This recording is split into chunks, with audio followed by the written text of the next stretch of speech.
बिस्मिल्लाहिर्रहमानिर्रहीम। अस्सलामुअलैकुम। आप देख रहे हैं यूट्यूब चैनल आम सी बातें।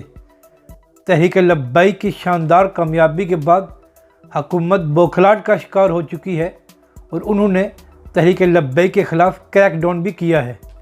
इस हवाले से TLP के वकला का एक अहम बयान अभी सामने आ गया है।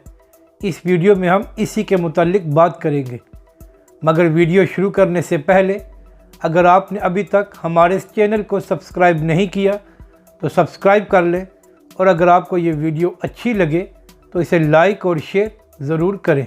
2 दिन पहले तहरीक लब्बैक ने पूरे पाकिस्तान में नज़रिया पाकिस्तान रैलियाँ निकाली और मरकज़ी रैली लाहौर में थी, और इस सब में ख़ास बात ये थी कि पूरे पाकिस्तान में एक गमला भी नहीं टूटा और ये सब रैलियाँ नहायत ही पुरअमन और मुनज़्ज़म थी। मगर इसके बावजूद हुकूमत अपने ओछे हथकंडों से बाज नहीं आई और उन्होंने मरकज़ी धरने से तकरीबन 137 कारकुनों को गिरफ़्तार भी कर लिया।